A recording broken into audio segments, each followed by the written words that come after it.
Bueno, como va todo, reciban un saludo de mi parte. Vamos a retomar el tema de las técnicas de análisis térmico complementario a nuestros análisis de propiedades mecánicas. Incluso se pueden correlacionar para que lo tengan en cuenta. Y pues con los últimos laboratorios que hemos hecho y las técnicas que tenemos disponibles. En especial pues la termogravimetría, que en resumen mide cambios de peso, pero lo hace en función de la temperatura y el tiempo, ¿no? Para que lo recordemos, ahora lo ampliamos. El propósito también de este video es apoyarlos con el uso del análisis de estos termogramas, con el propósito de que ustedes puedan apoyarse para escribir sus artículos y apoyo a sus tesis doctorales. Este es como el orden que yo recomiendo para hacer un análisis. Bueno, a no ser que uno pues ya tenga las termogravimetrías, pues podría pasar o sacadas de una publicación, de un trabajo que le den continuidad, etcétera. Pero si no las tienen o si han hecho algún efecto o una incorporación adicional, un tratamiento, un aditivo, etcétera, a sus muestras, pues es importante repetirlos, ¿no? Para tener en cuenta eso. Entonces, de segundo sería la calorimetría diferencial de barrido, que en realidad mide flujo de calor, que sería el calor absorbido, liberado por el material al calentarse o enfriarse. No sabemos curvas de calentamiento y curvas de enfriamiento. Podemos identificar incluso para hacer ingeniería inversa materiales y poder identificar en ocasiones que está produciendo la falla en un material, entre otras, ¿no? Ahora voy a dar algunos ejemplos relacionados con eso.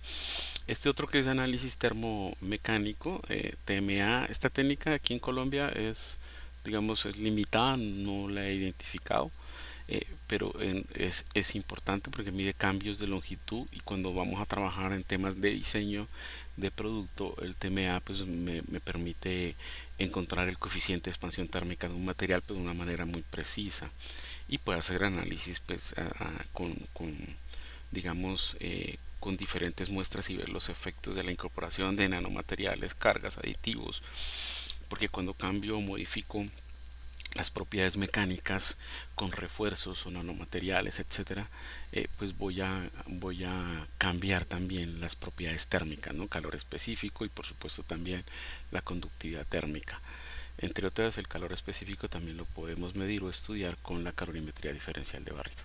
El último, que es el de análisis dinámico mecánico, que también pues lo vimos, básicamente mide el módulo, la rigidez, nos permite estudiar también el módulo de pérdida, que está relacionado con el amortiguamiento, y la tangente delta en función de la temperatura y diferentes frecuencias. Se puede hacer ensayos también trascientes, temas de relajación de esfuerzos, CRIC, entre otros, ¿no? O sea, hay bastantes estudios que se pueden relacionar, ver el efecto en estas propiedades mecánicas, de diferentes aditivos, refuerzos en nanotecnología. Me parece a mí que tiene un espacio bastante interesante porque puede correlacionarse con el tema de dispersión de los nanomateriales, ¿no? O sea, por ejemplo, poder encontrar el punto de percolación en una mezcla de materiales poliméricos o biocompuestos o materiales compuestos,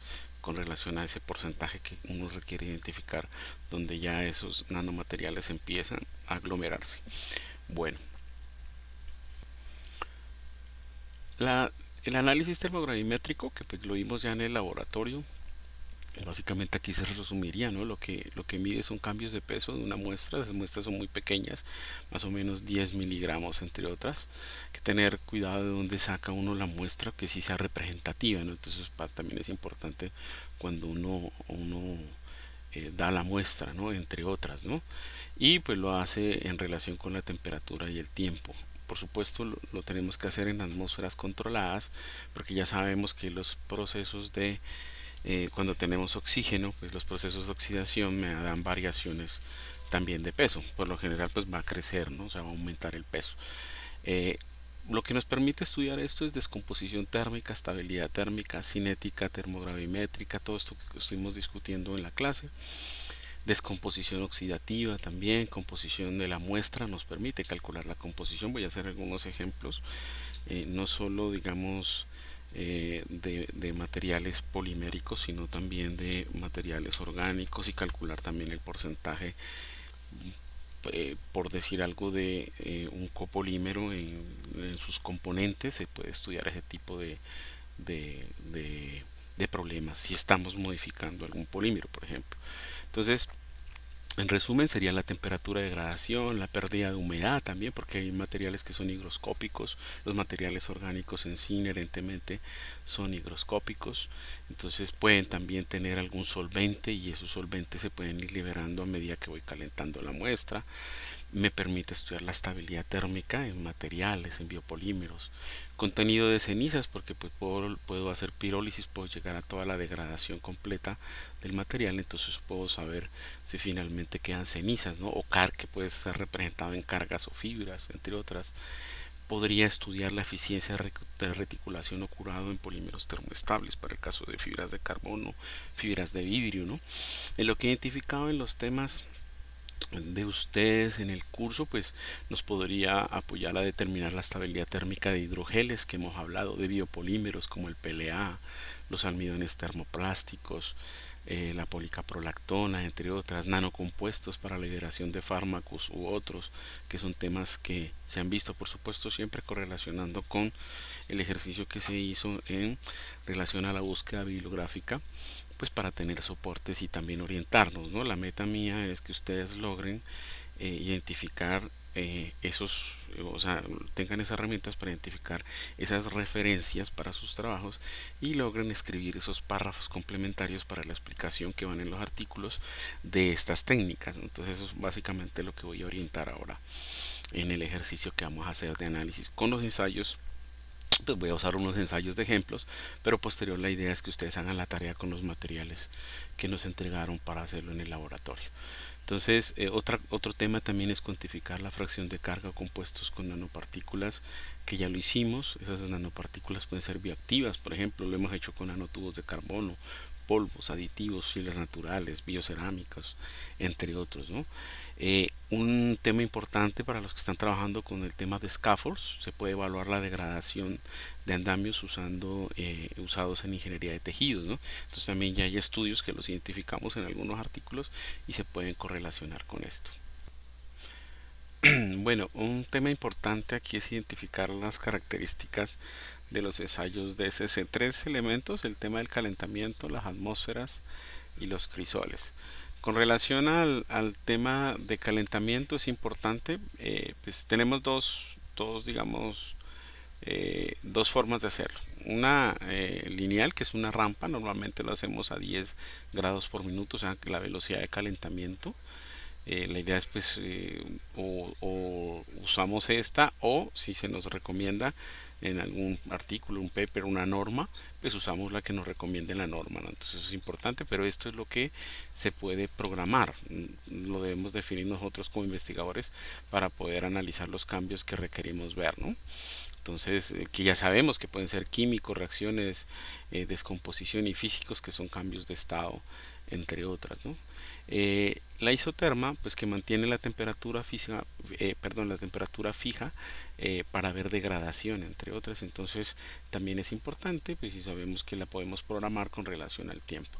Entonces, otra cosa importante es la selección de la atmósfera específica, ya que podemos requerir, dependiendo de lo que vayamos a estudiar, por ejemplo, evitar que la muestra se oxide. Entonces, para evitar que la muestra se oxide, tenemos que usar gases inertes, como el caso del nitrógeno o el argón. Y aquí podemos estudiar la degradación térmica pura de un material, sin incluir la oxidación. Pero durante la programación del ensayo, que lo vimos en algunos ejemplos, ahora lo miramos también, se puede incluir la inyección de aire u oxígeno para poder inducir la oxidación y poder estudiar la oxidación, ¿no? También se puede estudiar atmósferas reactivas, ¿no? Estudios catalíticos o de combustión que pueden necesitar en algún estudio, ¿no? Entonces, por ejemplo, en el temas de pirólisis, para comparar la pirólisis versus la oxidación, etcétera, cosas que puedan requerir el estudio.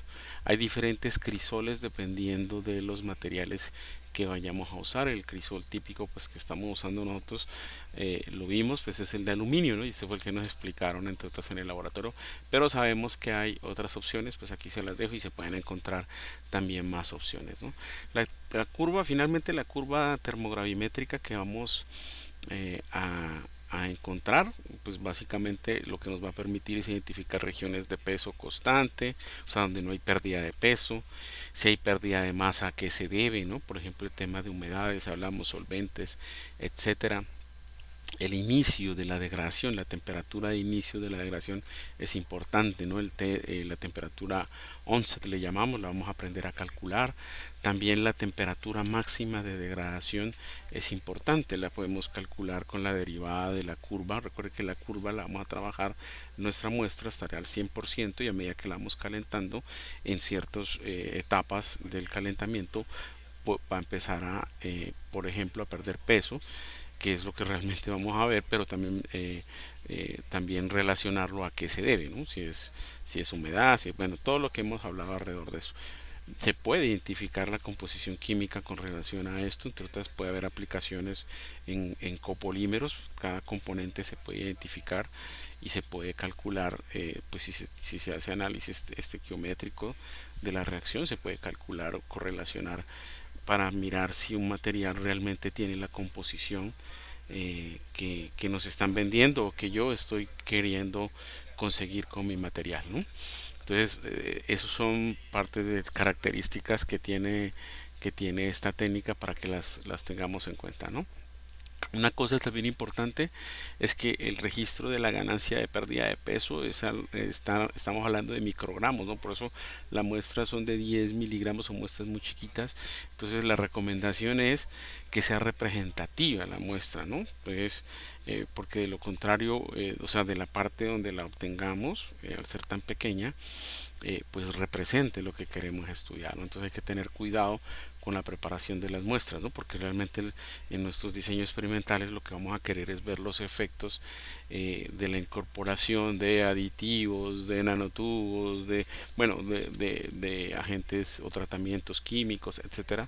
Y pues si no sacamos una muestra buena, representativa, pues vamos a tener dificultades.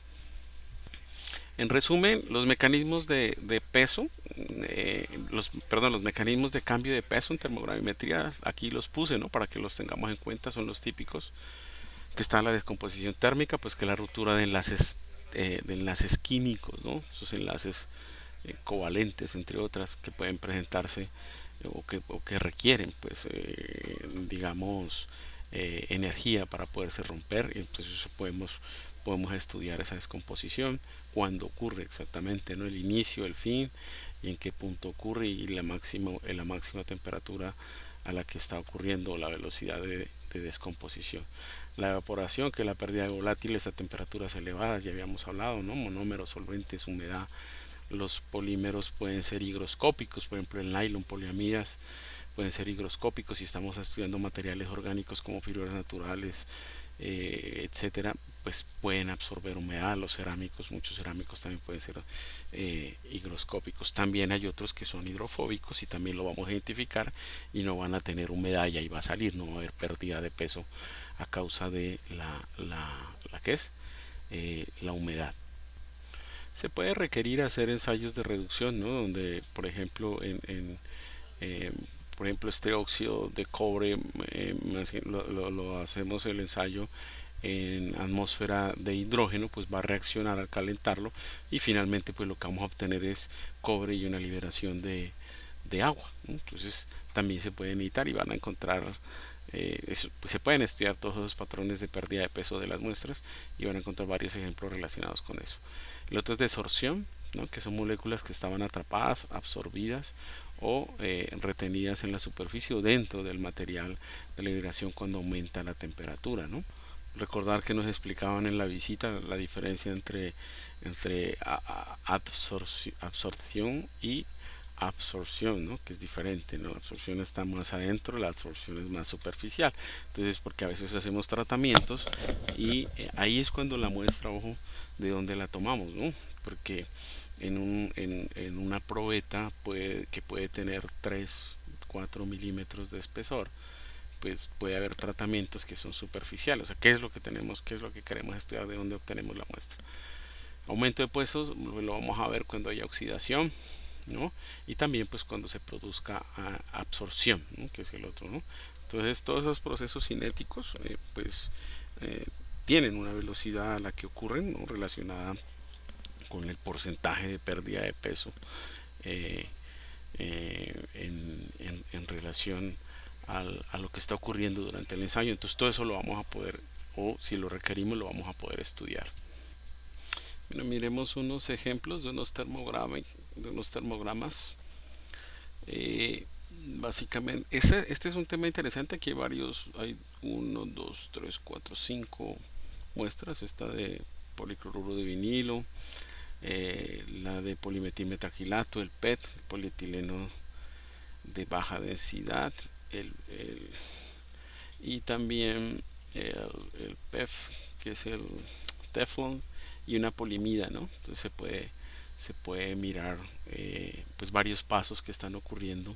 Por ejemplo, en el caso del PVC, se presenta dos etapas de degradación que se pueden ver muy nítidas. De hecho, entre otras hay una, pues aquí no está medido, pero lo vamos a aprender a hacer ya nosotros mismos ahora más adelante con el software. El inicio, que podría estar alrededor de los 240 grados, y a una máxima temperatura de 250, y ahí es donde se puede estar liberando, se está liberando el hidróxido de cloro, que es peligroso, ¿no? Por eso es el problema que tiene el policloruro de vinilo cuando se expone al fuego, ¿no? O se quema, pues, por lo que libera eso, y eso en forma de gas pues es tóxico, ¿no? Entonces, y posteriormente aparece otra degradación que ya sería de la parte carbonizada, pues, o sea que ya lo que queda de, y si podemos medir, ahora aprendemos a medir estos porcentajes de pérdida de peso. Como pueden observar, pues arranca de 100% y ocurre rápidamente en un inicio más o menos a 250, y el segundo paso arranca como alrededor de los 300. Esos puntos pues son los que vamos a aprender a identificar. El siguiente, y ese PVC sería la estabilidad térmica más baja, ¿no? Podemos concluir aquí.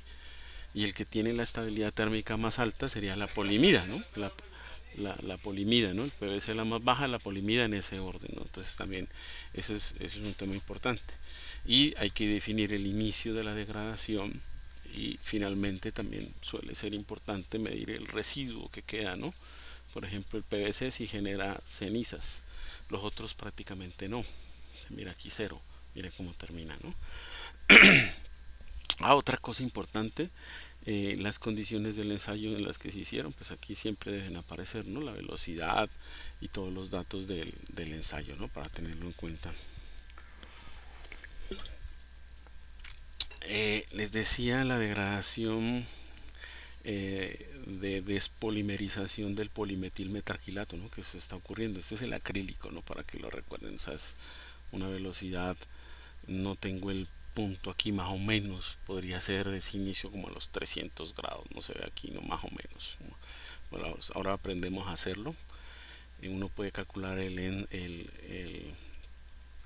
onset del midpoint y el endset, por ejemplo, cuando inicia, el promedio y cuando termina, ¿no? Entonces derivar para poder obtener también porcentaje de composición, eso lo vamos a aprender a hacer ahora mismo. El PET se mira que esa degradación aparece alrededor de los 400 grados, ¿no? Un poco más estable que el PVC, pues, y que los dos anteriores, entre otras.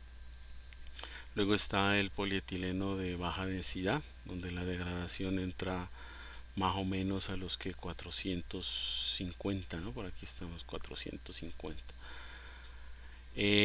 Hay un solo paso, entonces prácticamente pues tengamos en cuenta que todas las poliolifinas son del gas, ¿no? Entonces prácticamente es un combustible, ¿no? Podría yo concluir entre otras. ¿Qué me permite? La polimida sí se la ve, es un poco más compleja, ¿no? La antiota es muy resistente, eh, y no se está descomponiendo a la temperatura que hemos llegado acá de los 700 grados. O sea, requiere un equipo con mayor rango para poder estudiar en otros, ¿qué es? Pues con mayor precisión, ¿no? Y por eso también las aplicaciones que tiene ese tipo de materiales para los temas de electrónica, entre otras, ¿no? Donde se necesita esa estabilidad térmica que está definida aquí, ¿no? Una alta estabilidad térmica, para tenerlo en cuenta. Bueno, terminada esta introducción de la termogravimetría, pues les recuerdo aquí ¿qué es? En el contenido del curso. Pues, bueno, esta fue la primera parte que ya hicimos, que ya fue el laboratorio de sólidos, hicimos ensayos mecánicos. Este está relacionado con lo que hicimos demostrativo de inyección y la fabricación de placas, ¿no? Y el otro sería el laboratorio de análisis térmico, pues que son los ensayos que ya conocemos, ¿no? DCC, TGA y DMA, entre otras, que son los equipos que tenemos acá en la Autónoma. Y la sala de simulación de mecánica pues prácticamente nos la están llevando al salón de clase, que es donde está instalado el software de las bases de datos, etcétera, ¿no? Entonces eso es para que lo tengamos en cuenta. Y así llegan a necesitar alguna cosa adicional, pues ya me la dirán. Aquí en software, pues lo que hemos venido usando es el Granta, el Origin, pues que les mencioné, pues lo cambiamos o lo trabajamos más con el SCC Davis, ¿no? El ImageJ para análisis de imagen, o sea, este y este sabemos que son prácticamente lo mismo. SolidWorks, en el caso de ustedes, no lo hemos necesitado, que es para diseñar piezas que se pueden requerir para un diseño, pero si llegan a requerir, pues yo también tengo conocimiento de esto y se puede, si lo requieren utilizar, pues lo vamos a hacer. El Trios y el Universal Analysis, que es de TA Instruments, son estos últimos software para el tema de análisis térmico, ¿no? De lo que estamos hablando. Entonces, se van acá a la página web y abren, es este, TA Instruments, ¿no? Es este, para que puedan, entonces al irse a TA Instruments se va a abrir esta página, que es la página de la marca de los equipos que tenemos acá en la universidad. Aceptamos todas las cookies y nos van, bueno, aquí pueden darle chequear esta, es bastante importante. Este es conocido a nivel mundial, pues en temas de análisis térmico, es bastante interesante. Eh, lo que vamos a utilizar aquí es el tema de soporte y software. Entonces, porque ese es el que vamos a utilizar para analizar los ensayos. Y los que necesito que instalen, que son los que están instalados en la salita, pues son los computadores que nos llevan, es eh, ¿dónde está aquí? Entonces, este es el que primero que vamos a trabajar ahorita. Entonces lo abren, lo bajan y es este, ¿no? Este loguito para que lo vean. Es este, ¿no? TI Universal Analysis.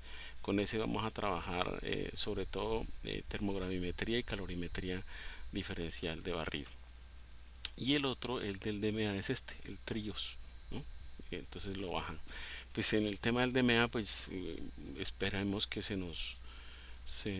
¿qué es?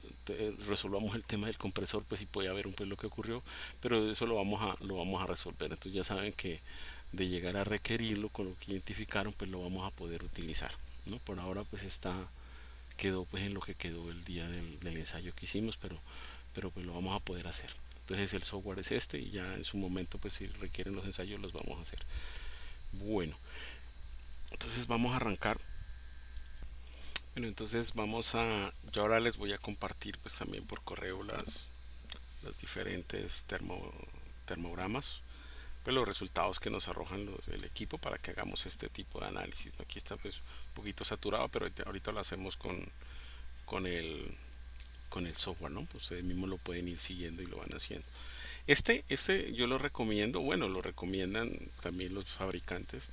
Es un termograma del oxalato de calcio, ¿no? Para recordarles, el oxalato de calcio es una sal, esa que no la podemos comer en espinacas, a los que les gustan las espinacas. la remolacha, bueno, yo no sé qué tanto tiene, eso es lo que da cálculos, entre otras, ¿no? Para tenerlo en cuenta, es una sal.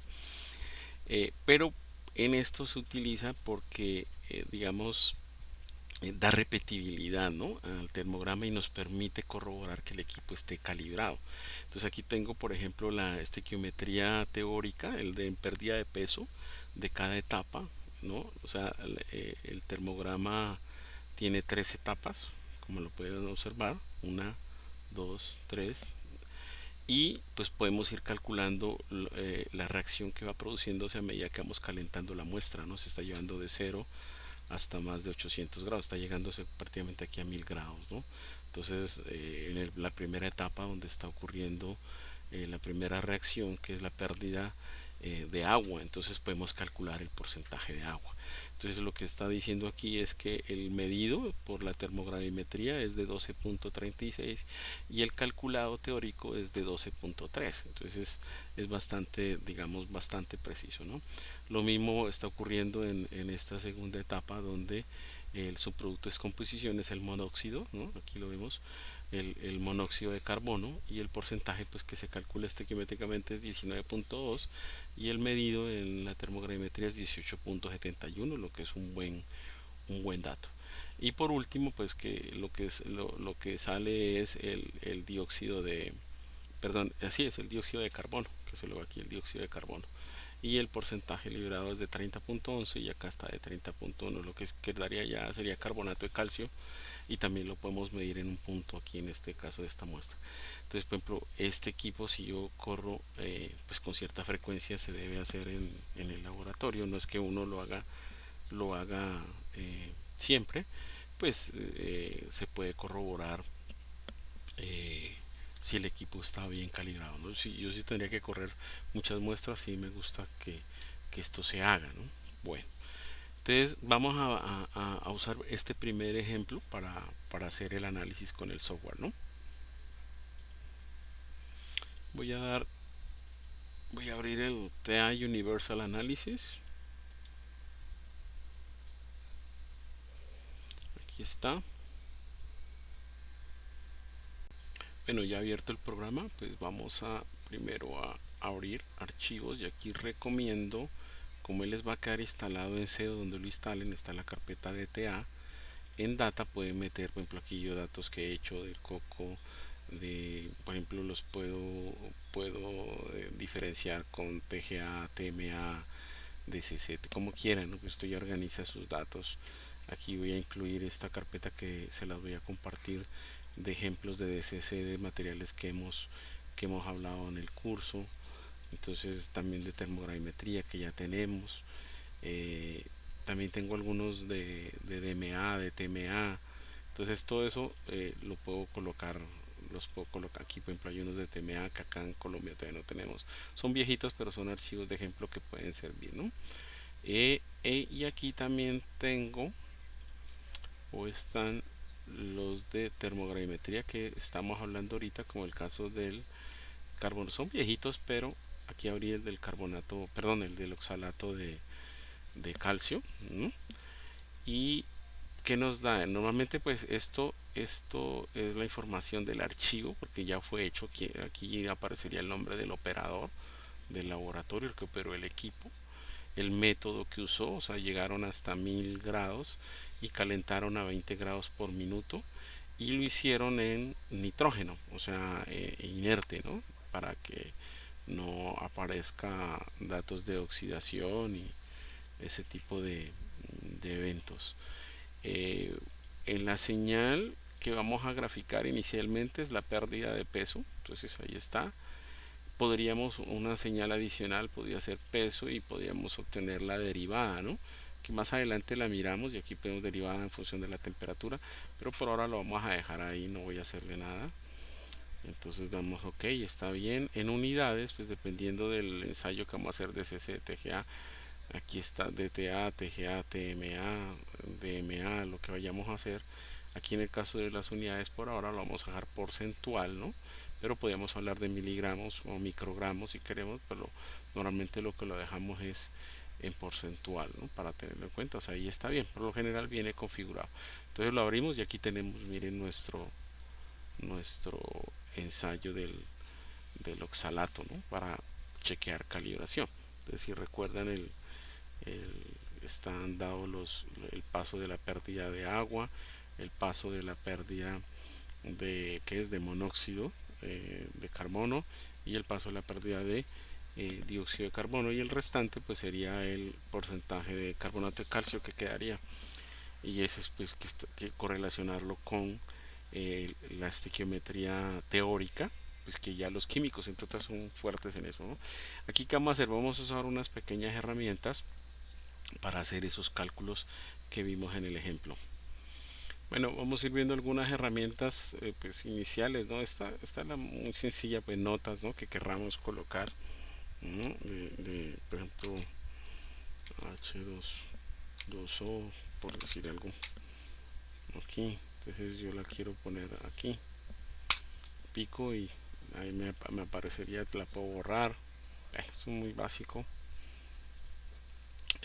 Otro, escala manual, entonces donde quiero iniciar la escala en Y, ¿no? Aquí está donde termina el intervalo, lo mismo en X, ¿no? Entonces aquí la podría variar. Entonces eso también es importante, ¿no? Que no voy a hacer nada por ahora. Este que sería selección de señales, también lo puedo hacer, que es para cambiar, por ejemplo, peso, agregar peso y colocar la derivada con respecto a la temperatura, que es usual. Entonces ya me aparece la curva de la derivada, ¿no?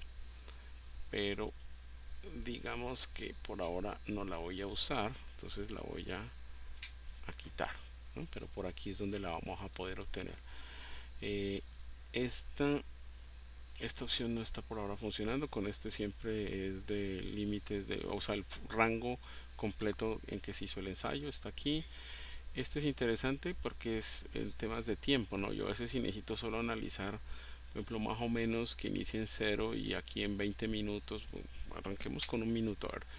Eso es lo que ha dateado el ensayo en un minuto. Entonces yo pues pueda que necesite para algún experimento, y aquí vuelvo y le doy que es full rango, y por ejemplo a 25 minutos pueda que haya ocurrido un paso, ¿no? Ahí está, mire, ya está arrancando incluso el segundo paso, ¿no? Entonces puedo lo que vaya a necesitar lo puedo tener aquí. Este otro es con relación a la temperatura, ¿no? Que inicie por ejemplo en digamos 25 grados y quiero llegar solo a 400, entonces ahí está, ¿no? Entonces 25, 400, y hago el análisis que pues, obtengo unas gráficas digamos un poco más que es o equivalentes a lo que yo quiera estudiar. Entonces ese es en principio las herramientas básicas para él. Bueno, en estas dos herramientas adicionales, en esta pues me va a permitir, aquí tengo una sola curva, pero pues, si tuviera más me saldrían, y aquí las puedo apagar o encender.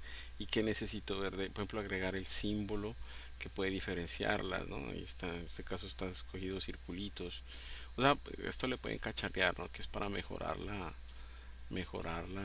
Aquí lo voy a quitar. Este otro también nos va a ayudar para lo mismo, o se complementa, pues, ¿no? Aquí es donde vamos a poder escoger diferentes colores eh, de las y diferentes símbolos para diferenciar las diferentes curvas cuando estamos haciendo diferentes tratamientos o comparando diferentes materiales, ¿no? Por aquí es donde lo van a poder hacer. Voy a salirme de aquí.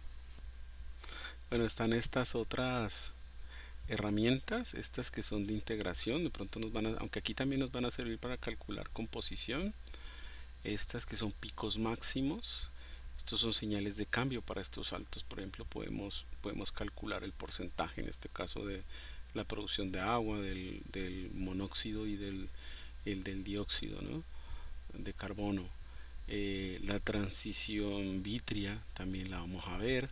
Está este tema del onset, que es muy importante, pendientes y un punto cualquiera en la curva. Entonces los vamos a mirar. Por ejemplo, aquí es importante digamos el onset. ¿Por qué? Porque el onset nos estaría indicando dónde empieza la pérdida de masa o degradación, entre otras, ¿no? La descomposición térmica, dónde empieza o inicia. Entonces, yo podría aquí usar el onset. Siempre que lo active me van a salir estos dos que yo los puedo correr picando sobre ellos, ¿no? Entonces, por ejemplo, aquí para calcular el onset tendría que ser, está relacionado en este inicio de esta curva aquí, ¿no? Entonces, ahí lo podría hacer ya, ahí. Este es mi onset. Entonces, aquí digo nítidamente a 141.98 está el inicio de la descomposición térmica. En este caso, donde se inicia la liberación de agua, ¿no? Yo podría aquí colocar este punto, lo podría definir, por ejemplo, con este valor aquí, que es cualquier, esto lo puedo correr incluso, ¿no? Aquí me lo calcula ahí está. Voy a calcular, ¿qué necesito aquí? La temperatura, por ejemplo. Entonces doy clic y me va a salir la temperatura. O sea, ¿qué está ocurriendo aquí? Estamos teniendo a 98.61 grados. La composición está en el 99.95%. O sea, prácticamente hay una estabilidad térmica. No ha iniciado la que es nada de pérdida aún o liberación, en este caso de humedad, ¿no? Pero también podría ser más preciso, que esto a veces se describe pero no se hace en la gráfica en los artículos, ¿no? Pero puede apoyar para describir si uno necesita ese evento. Aquí voy a hacer lo mismo para calcular aquí en este punto, más o menos si se nota ya se ha iniciado una pérdida de humedad, ¿no? En este caso, ¿no? El punto final sería este, ¿no? Que sería el end-set, ¿no? Que sería el punto final, que sería ahí, por ejemplo. Me voy a empezar a llenar aquí de datos, pero recuerden que muchas de estas cosas las pueden utilizar para describir en su artículo, ¿no? O sea, la liberación en esta reacción de calentamiento del oxalato de calcio que inició, por ejemplo, aquí está iniciando a los 98.61 grados, ¿cierto? Nítidamente a los 141.98 grados se empieza a ver ya el inicio de la descomposición térmica en la liberación de agua en este caso, y está finalizando a los 198.41 grados y hay una pérdida. Entonces, bueno, aquí me está dando el punto aquí del 87, pero la pérdida la puedo calcular con este salto. Entonces este salto podría ser desde aquí hasta aquí, si nota, miren, de aquí a aquí, y ahí me va a dar el porcentaje. Entonces, que perdió 12.30%, que sería en lo que vimos en el análisis estequiométrico, la liberación de la reacción de agua, ¿no? Que puede representar en humedad. Entonces, estos otros que ya los utilicé los podría borrar, ¿sí, no? Entonces, aquí podría usar solo estos dos, por ejemplo, ¿no? Entonces, sería, empieza la pérdida de agua a 141.98 grados y la termina en, bueno, aquí se me fue este valor, de pronto sí lo voy a necesitar para saber a qué temperatura está terminando, que sería más o menos ahí, y ahí está, ¿no? Ahí va a salir, y a 199.4, y el porcentaje total fue de 12.30%,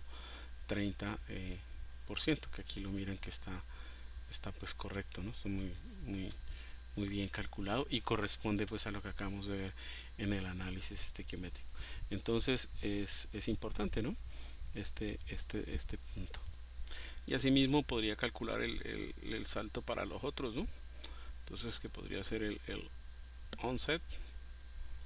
Entonces, para este sería aquí, y necesito mi otro punto que sería este. Ahí lo calculo. Y el fin lo podría calcular con esta, que sería aquí. Ahora otros lo pueden hacer de otra forma, ¿no? Pueden encontrarle ustedes otras formas para hacer esto aquí mismo en otro software también, porque podrían utilizar Origin también para esto. Bueno, y finalmente voy a calcular el cambio de señal, ¿no? Que es este. Entonces el cambio de señal desde aquí, que sería mi línea base, y efectivamente hasta aquí estaba bien.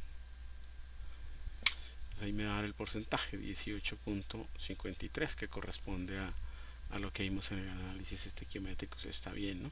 Creo que este solo es para, estamos calculando para, ¿qué es? Para el tema de calibración, ¿no? Y el último pues podría ser lo mismo, ¿no? Entonces una offset, me arrastro hasta por aquí y me lo llevo hasta por aquí.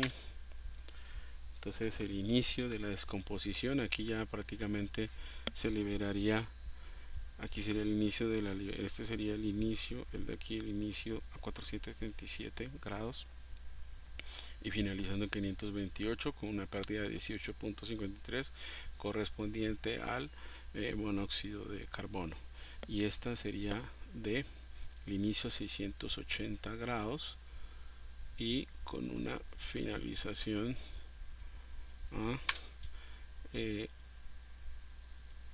como a 768 grados y un salto de la señal que sería que me da el porcentaje, ¿no? Entonces aquí me llevo esto para acá y este otro aquí, ahí está, ¿no? Y si calculo el salto completo de la señal, que sería entre esto y este aquí donde está, me daría, con este podría obtener el porcentaje de carbonato de calcio que está quedando en la muestra final, ¿no? Que corresponde a esto, ¿no? Que sería como el que más o menos el 39. Entonces que correspondería en este caso a lo que queda de la muestra. Estamos analizando esa muestra, ¿no? Entonces este es como, miremos otro ejemplo que teníamos aquí de un polímero que es interesante. Es un copolímero realmente, ¿no? Que se eleva, el mismo de las cross, de las chanclitas. Este también es viejito, ¿no? Aquí nos están, el EVA normalmente tiene etileno y acetato de vinilo, y aquí nos están diciendo que tiene el 60% de acetato de vinilo, ¿no? El ensayo fue hecho hasta 500 grados a 1 grado por minuto. Entonces esos son pues los datos que tenemos. Aquí está la curva, entonces se ven dos pasos. El uno, este va a corresponder al acetato de vinilo, ¿no? Y el otro pues ya el etileno, la liberación completa, y se nota que prácticamente se degradó total, ¿no? Entonces vamos a empezar el análisis. ¿Qué es lo que ocurre? Normal, este material es bastante interesante y tiene aplicaciones, entre otras en bioingeniería, sobre todo en órtesis, entre otras, ¿no? Ahora miramos algunas aplicaciones. Nos va a servir para comprobar ese porcentaje de acetato de etileno con el que controlaríamos, entre otras, la rigidez, la flexibilidad, la densidad, ¿no? A mayor porcentaje también va a tender a comportarse como un elastómero, ¿no? Entonces, si tengo menos porcentajes, me va a tender a comportar como si fuera un polietileno al 10%, por ejemplo, ¿no? Para tenerlo en cuenta. Entonces vamos a medirle aquí ese salto. Entonces aquí tengo mis dos. Vamos a medirlo hasta más o menos por aquí. Está el 29, que correspondería al acetato de vinilo, y tendría aquí el otro. Voy a tener esto para acá, que sería hasta acá, que correspondería al etileno, ¿no? Más o menos frente a los dos suman casi 100, porque casi en esto no hay cenizas aquí. El otro sería el onset, para que ya vimos, para calcular la temperatura de inicio de la pérdida, la temperatura real, no de inicio, de la pérdida de masa, ¿no? Entonces, para este caso sería para la descripción que se haga, ¿no? Se inició a 280 grados y podría decir está finalizando a, podría dar este dato, y en ese punto inicia prácticamente, si se ve, no hay aquí hay un punto de inflexión que lo podría también calcular, ¿no? Que entre otras es el final y el inicio de otra transición. En este caso de la el final de la pérdida del acetato de vinilo, y el inicio de qué es, de la degradación del etileno. Entonces ahí está, y el 11 aquí sería el otro. Entonces, que sería de aquí, y el otro punto pues podría ser aquí. ahí lo va a calcular, ¿no? Que sería el inicio real de este, lo podríamos, perdón, el inicio real del etileno sería 401.75 y finalizando prácticamente a 450. Podemos marcarlo si lo necesitamos. Recuerden que no tanto dato en los, traten de seguir los artículos, ¿no? Como se, aquí pues lo estoy haciendo para poder tratar de dar una explicación un poco más, o sea, les va a ayudar a tener texto para explicar en el artículo la componente, en este caso del uso de la termogravimetría para verificar estos cambios, ¿no? Podríamos incluir aquí varias curvas, entonces eso también es importante, ¿no? Porque puede comparar, ¿no? Qué ocurre con algún efecto que esté o un tratamiento que esté haciendo, ¿no? Para que lo pueda estudiar. Les había mencionado pues en este caso de este copolímero que el etileno le aporta rigidez, cristalinidad, resistencia química, baja densidad, entre otras, ¿no? Y el acetato de vinilo, flexibilidad, elasticidad, también se puede hablar de menor temperatura de fusión, entre otras. Eso lo podemos estudiar con la calorimetría diferencial de barrido. En aplicaciones en bioingeniería que nos han preguntado y lo hemos también recomendado en algunas veces, pues para espumas amortiguadoras, ese tema también se puede estudiar con DMA, ¿no? Que sería el módulo de pérdida, que hace, se estudia el fenómeno de histéresis, que es amortiguamiento, sobre todo para emular el astómero. Recuerden que se puede controlar con el porcentaje del acetato. También se puede utilizar para hacer tubos de dispositivos médicos, biomateriales flexibles para prótesis, entre otras, ¿no? También como una matriz para liberación de fármacos hay digamos reportes de eso, ¿no? Para que lo puedan tener en cuenta, entre otras. Aquí hay una pequeña, esto puede dejar impurezas, ¿no? Entre otras, ¿no? Un pequeño porcentaje, pues que resultaría de la diferencia de 100 menos 29.21 y 70.47, ¿no? Para tenerlo en cuenta. Pero pues eso también dice mucho del proceso, entre otras, ¿no? Cuando se hace análisis de falla o por algo que esté ocurriendo, ¿no? Uso de pigmentos puede ser, no sé, bueno, en fin, alguna cosa que va a tener la muestra. También en la la calorimetría diferencial de barrido nos va a ayudar a eso. Bueno, miremos esto como un ejemplo de un artículo que ya pues tenemos publicados de cómo se presentaría los datos, o se sugiere, ¿no? Porque pues igual ustedes van a encontrar unos similares a los de sus materiales. Esta es alguna experiencia que hemos tenido de la producción de materiales biocompuestos basados en mezclas poliméricas. Mira, aquí estamos trabajando con polipropileno, con polietileno de alta densidad, cada uno representado su curva termogravimétrica. Un solo paso entonces está ocurriendo, ¿no? En el caso del polipropileno y en el caso del polietileno de alta densidad, ¿no? Es más térmicamente estable el polietileno de alta densidad que el polipropileno, entonces vemos, y aquí vemos la mezcla, ¿no? Y la mezcla está muy parecida al comportamiento de 50-50, entre otras. Si no se está señalando es porque es 50-50 y el comportamiento está tendiendo a heredarse similar al del polipropileno, con alguna mejora en estabilidad térmica, pero muy ligera, no se nota. Aquí prácticamente lo mismo. Para poder corroborar eso posteriormente con DSC se pueden ver transiciones y diferentes picos que pueden representar transiciones diferentes que está ocurriendo con la transición BIT, por ejemplo, etcétera, y se puede corroborar. Aquí también pueden encontrar datos de eso, lo mismo que con módulos de almacenamiento y pérdidas en propiedades viscoelásticas por DMA, o sea, aquí están incluidas todas las técnicas. Esta es una sugerencia, ¿no? Y se puede ver, por ejemplo, aquí lo que hicimos en la mezcla. Luego a la mezcla, que era nuestro propósito, empezamos a incorporarle 10, 20 y 30% de fibras de coco, ¿no? Aquí derivamos las señales para dar unas explicaciones a todos estos picos y a los aportes que ocurren alrededor de la incorporación de fibras naturales, ¿no? Por aquí se puede ver algunos picos que ahorita los correlacionamos solo con el análisis de una curva de la fibra de coco por aparte, pero esta es la forma como normalmente o son aceptados en los artículos para que lo tengan en cuenta, ¿no? Entonces aquí está un ejemplo de un diseño de experimentos que hemos realizado para poder ver los efectos de la incorporación de la fibra de coco en la mezcla de polipropileno polietileno de alta densidad 50-50. ¿ya? Entonces eso es importante, entre otras, para temas de PCRs, de trabajos con materiales reciclados, que se pueden utilizar para diferentes aplicaciones. Entonces, posteriormente correlacionamos esto con microscopía tridimensional, que fue la que también vimos durante el curso, porque resultó que la incorporación de fibra de coco mejora el comportamiento térmico y hace que las piezas puedan tener un ciclo de inyección menor y los rechupes se reduzcan, ¿no? El HDT, que es la temperatura de deflexión, también tenga un mejor desempeño térmicamente el material. Eso es más o menos lo que vimos.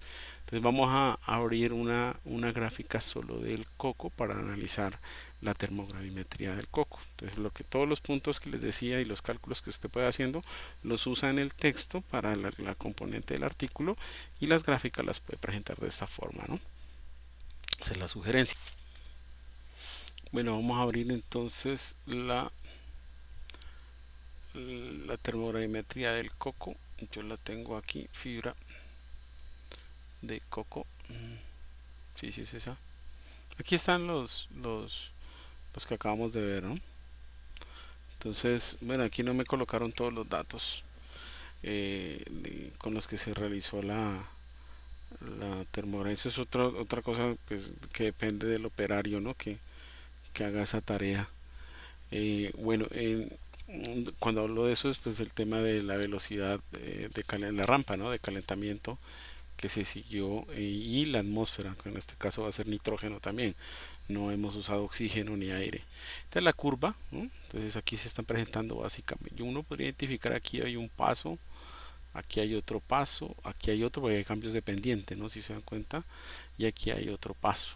Entonces, cuando ocurre esto, es importante hacer o incluir la curva derivada, ¿no? Entonces vamos a incluir la derivada. Entonces, para incluir la curva derivada, vamos a Graph, Signals, y aquí en Y2 pues tenemos Y1, y ahora Y2 va a estar acá. En Y2 vamos a colocar peso también, pero incluimos la derivada en la temperatura en este caso, ¿no? Entonces, para que nos dé, ahí están los picos. Entonces aquí ya podemos ver con mayor los dos cambios, ¿no? Mire este cambio que está, o sea, este se ve más a una mayor velocidad, ¿no? Aquí está el pico más alto y esta una menor velocidad. Pues yo aquí lo reconozco más fácil, pues esto se va a ver. Normalmente las fibras naturales tienen celulosa, hemicelulosa, lignina, y por supuesto no todas se van a descomponer a la misma velocidad ni tampoco en el mismo momento y a las mismas temperaturas. Esta corresponde a la hemicelulosa y esta corresponde a la celulosa, ¿no? Entonces, para tenerlo en cuenta. Este es bastante interesante porque, por ejemplo, primero empecemos calculando lo que ya vimos, que sería, aquí efectivamente se ve que las fibras naturales son higroscópicas y hay una humedad, ¿no? Entonces, esa humedad la podemos calcular, y ya sabemos que lo podemos hacer con este signal. Y aquí me traigo más o menos aquí, se ve ya que ha perdido prácticamente está a 100 grados, ¿no? Perdió, que efectivamente pues es la evaporación del agua, ¿no? Aquí está, ¿no? Esto es un tema de deshidratación básicamente, ¿no? Y aquí está el punto donde está ocurriendo en la en que es en la que en la derivada. Podríamos calcular, si queremos hablar en la descripción, no aquí en la gráfica, hablar en la descripción qué ocurrió, a qué temperatura ocurrió exactamente. Entonces este punto lo podríamos calcular. Ahí está. Entonces marcamos a temperatura, pues está ocurriendo hasta los 99.69 grados, ¿no? Y hasta ahí ya se llevó una pérdida de 9.71.4% correspondiente a humedad del agua. Otro dato de pronto que yo voy a necesitar es slope, que sería esta esta, este cálculo de esta pendiente, que sería en este caso la velocidad, ¿no? Entre otras, ¿no? Entonces también ahí me la va a calcular. Entonces, a una velocidad de pérdida de 0.16% por grado Celsius, ¿no? puede en algún momento llegarse a necesitar, sobre todo cuando estamos comparando materiales, ¿no? Por, por ahora, pues bueno, voy a como más también para enseñarles un poquito las herramientas. Pueden haber de otras formas de hacer lo mismo, entonces también lo hace, ¿no? Entonces ahora nos vamos aquí a analizar el onset de la hemicelulosa. Entonces sería onset y nos vamos para acá, sería aquí, y este señor hasta aquí, y aquí sería el inicio de la degradación de la hemicelulosa, que está ocurriendo a 253 grados, y aquí en la derivada podríamos decir está alcanzando un pico máximo de degradación en, vamos a encontrar este dato aquí, y aquí ya empezamos a utilizar este, por ejemplo, pico máximo, este sería, pero entonces mire que aquí sigo en el Y1, no, aquí estoy cometiendo un error. Doy escape y vengo y señalo la Y2, o sea, señalo la Y2 y me vengo acá y el pico máximo, entonces aquí ya me está, lo vamos a hacer de aquí, lo agarro desde acá, entonces ante este punto y este punto estaría ocurriendo, lo puedo señalar a 279.5 grados, a la degradación de la hemicelulosa máxima se está alcanzando a 279.5 grados Celsius. Podía calcular la velocidad también, ¿no? Entonces lo puedo hacer. Esto va a empezar a llenar de información. eh, Aquí calcularíamos la pendiente. Bueno, tengo que pasar al otro, recuerden, ¿no? Entonces escape, me paso a la otra curva y por eso era que no me dejaba, ¿no? Bueno, lo mismo les va a pasar a ustedes. Aquí está, ahí me va a calcular. Eso puede ser para un dato importante, ¿no? En temas de descomposición. Yo a esto le suelo llamar descomposición lenta, ¿no? Podría decirse, ¿no? La descomposición lenta. Esto a veces puede causar cambios de color, porque por ejemplo aquí me voy al slot en este pico, al slot de la derivada, lo vamos a, perdón, al onset de la derivada, tengo que pasar ahora al otro lado. Aquí está. Y nos vamos aquí. Entonces yo podría decir aquí que la ventana de procesamiento de este material, porque aquí sería marcado el inicio, que sería incluso menor que este, no estaría a 237.69 grados, que sería el inicio de la degradación de la hemicelulosa. Pero si pueden ver ya hay cambios, ¿no? Lo que hemos notado nosotros cuando hacemos inyección o hacemos un proceso es que si procesamos por encima de 200 grados, nosotros solemos marcar 200 grados como el inicio de la degradación de la hemicelulosa, pero el que correspondería a este análisis sería hasta 237, donde inicia. Entonces puede decir la ventana de procesamientos va de procesamiento estable, va hasta 237, que está marcada aquí. Esto es deshidratación, ¿no? De la humedad. Entonces, pero ¿qué ha ocurrido? Como nosotros solemos medir color y necesitamos también controlar esas variables para aplicaciones en diseño de productos, suele haber cambios de colores. Entonces también esa es otra observación que se puede hacer, pues así con el microscopio, entre otras, y también usamos pues métodos para estudio del color. Esa es otra, y lo he visto en algunos artículos donde puede ocurrir. Normalmente lo marcamos aquí, ¿no? O sea, la ventana de procesamiento para nosotros está aquí, en ese punto, que sería, en este caso, yo podría decir incluso, y lo hemos hecho, no nos pasamos de 180 grados, 185 grados en inyección, solemos usar este valor, ¿no? Entonces, ese es como un dato, ¿no? Entonces, esto correspondiente a la degradación de la hemicelulosa. Este otro pico grandote es de la celulosa, que normalmente el porcentaje en las fibras de la celulosa suele ser más alto. De hecho aquí podríamos sacarlo, si se hace posterior una deconvolución se podría sacar los porcentajes similares a una técnica de Van Soest que se utiliza para esto, pero bueno, por ahora estamos analizando los picos, que es como lo que más nos interesa. Entonces ahora aquí la velocidad de degradación de la celulosa podría medirse aquí, no en esta parte. Entonces me vengo aquí y que también y en el slope, que sería pendiente sería esta. Si se dan cuenta que aquí hay un pico de inflexión, ¿no? Diferente. Y aquí está. Y esa la podría calcular. Ahí estoy calculando. Entonces, por supuesto, es mucho mayor, ¿no? Entonces, cuando ya arranca la descomposición es mucho mayor y ocurre la velocidad de degradación en un pico máximo que sería este. Entonces, lo vamos a calcular con este que sería el pico máximo. Pero me tengo que cambiar de, de, de eje, ¿no? En Y2.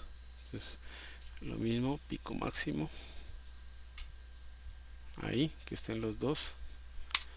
Y me está diciendo que está ocurriendo a 336. Esos picos sí son importantes que se reporten, ¿no? Para tenerlos en cuenta. Los saltos también para dar una explicación de hasta cuándo ocurre, por ejemplo, este punto que está ocurriendo aquí, lo podría calcular como un onset, porque aquí hay un cambio, ¿no? Entonces, para ver el paso 1, que sería la deshidratación, el paso 2, que sería la descomposición de la hemicelulosa, y el paso 3, que sería la descomposición de la celulosa. Entonces, para calcular el inicio de ese punto, entonces calculo el onset. Otra vez me cambio de eje y voy al onset. Y sería entre este punto aquí. Alcanza a ver eso. Ahí me lo hizo, mire. Entonces está ocurriendo a 322.29. Todos estos datos me van a servir para hacer la descripción, recuerde, ¿no? A veces cuando está hablando de un solo material se suele colocar la derivada y la otra gráfica de pérdida de peso normales en la misma gráfica como esa, ¿no? Eso se la van a encontrar en algunos artículos, entonces ya dependiendo de la referencia que ustedes tomen, ¿no? Entonces eso con relación a la termogravimetría, para que igual yo les voy a dar los archivos y posteriormente pues ustedes recibirán los suyos, ¿no? Eh, Perdón, me estaba faltando calcular el porcentaje de pérdida, ¿no? Entonces sigo aquí en Y y los hago con el cambio de señal. Entonces este sería de la hemicelulosa, ¿no? Entonces sería hasta este punto. Ahí está, del 27.98%, también lo señala, ¿no? El primer paso es la deshidratación, porcentaje de humedad absorbido por la fibra 9.7. Tener una idea, la madera es aceptable, la que normalmente utilizamos al 12%, o sea, este está bien. Y aunque puede causar un problema en inyección, porque puede causar a veces burbujas, ¿no? Entonces, porque esto al final es vapor. Entonces, en un proceso de calentamiento, cuando se mezcla con un polímero, puede causar alguna dificultad. O sea, es importante de pronto lograr secarla más. Bueno, el inicio está a 253, entonces ya lo marcamos, ¿no? Y el final estaría en este punto, que ya lo habíamos visto que era 322, ¿no? Entonces aquí ya se sería como la forma. Y ahora vamos a hacer el otro, que sería, iría, pongámoslo más o menos, el otro salto, ¿no? Me falta calcular este onset ahorita, pero más o menos está ahí, ahorita lo calculamos. Está al 20%, este sería relacionado con la celulosa, inicio, fin, en este que es a esta temperatura. Ahí la marco. Ahí está, ¿no? Y me faltaría este para calcular mejor esa temperatura, ¿no? Vamos a mirarla aquí, onset. Entonces sería entre esta y esta. Ahí. Vamos a ver cuánto da. Debe dar parecido a este, 350, 340 y pico, 347. Pues puede ser de estas dos formas. Yo no. Esta es la que pues es la más válida, ¿no? Por criterio, pues. Pero pues recuerde que también tiene esta opción por si necesita algún ¿qué es? Algún dato adicional. Otro punto importante es los residuos que quedan, ¿no? Entonces también lo podemos calcular. Entonces podría ser marcar este punto, ¿no? Que podría ser level point. Y le digo que me dé el porcentaje, la temperatura. Ahí me lo va a dar cuánto está quedando, ¿no? Entonces ahí está, ¿no? Entonces que son residuos hasta esa temperatura, ¿no? Entonces a 575 todavía tengo 28.19% de masa. ¿Sí? Para eso suele este porcentaje, aquí está alto, entre otras, puede corresponder a sílice, ¿no? Carbonatos, sales, etcétera, ¿no? Otros elementos que pues que a estas temperaturas no les está ocurriendo nada, ¿no? Eso suele, pues va a haber también, no sé, contaminación. Aquí es cuando uno se da cuenta de cosas eh, que pueden ocurrir alrededor de estos cambios, ¿no? Para tener. Entonces, en resumen, el primer pico pequeño hasta los 100 grados más o menos, que es la de absorción, pues que corresponde a la humedad. El otro que está en este punto estaría relacionado, recuerde, con la hemicelulosa, ¿no? Que es este. Y el otro pico que está relacionado con la celulosa. Y este final que queda aquí, pues entre otras también está relacionado con la lignina y cenizas, ¿no? Todo lo que queda, ¿no? Porque eso es parte de lo que de pronto con estos otros métodos relacionados que les he mencionado se pueden encontrar métodos de convolución, se puede ayudar a ver un poco más. Bueno, eso con respecto a la termogravimetría. Entonces espero resolver dudas o colaborar, pero normalmente cada material suele ser y cada efecto que hagamos pues suele ser un estudio,